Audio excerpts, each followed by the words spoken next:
खबर शामिल करते हैं सरगोदा से हमारे डिस्ट्रिक्ट रिपोर्टर असद अली हैदरी की रिपोर्ट के मुताबिक किसान इत्तेहाद जिला सरगोदा की जानिब से जिला भर में खाद माफिया की जानिब से खाद के थैले में 1000 रुपए तक खुद साख्ता इजाफे और केमिकल मिला दूध फरोख्त करने के अलावा बिजली की कीमतों में बेपनाह इजाफा के खिलाफ किसानों ने मोटरवे मखदूम इंटरचेंज सयाल मोड़ पर धरना देते हुए सरगोदा लाहौर रोड और दीगर शहरों को जाने वाली ट्रैफिक को बंद कर दिया, जिससे ट्रैफिक की लंबी कतारें लग गईं। हुकूमत और इंतजामिया के खिलाफ सख्त नारेबाजी करते हुए किसान रहनुमाओं का कहना था कि ये धरना उस वक्त तक जारी रहेगा जब तक हमारे मुतालिबात तस्लीम नहीं होते। जनरल सेक्रेटरी किसान इत्तेहाद जिला सरगोदा, आज हमने यहाँ पर धरना दिया हुआ है सरगोदा सियाल मोड़ रोड पर।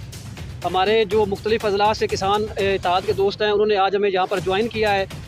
जैसा कि रानी साहब ने पहले बताया कि यूरिया की ब्लैक मार्केटिंग और वापदा के हवाले से हमारे इश्यूज़ हैं। उसके अलावा महकमा लाइव स्टॉक, महकमा फूड अथॉरिटी और डिप्टी कमिश्नर साहब का जो रवैया है उसके ख़िलाफ़ भी हमारा ये एहतजाज है और हम अपना एहतजाज उस वक्त तक जारी रखेंगे जब तक डिप्टी कमिश्नर सरगोदा को तब्दील नहीं किया जाता, क्योंकि हमारे उनके तहफ़्फ़ुज़ात हैं उन पर, वो माफिया के साथ मिले हुए हैं। हमारे इश्यूज़ को हल नहीं किया जाता। हमने 4-5 महीने पहले भी एक धरना दिया था, हमें वादे और यकीन दहानियाँ करवाई गई लेकिन उन पर अमल दरामद नहीं हुआ। तो इस दफ़ा हम यहाँ से तब तक नहीं उठेंगे जब तक हमारे मुतालबात हल नहीं किए जाते।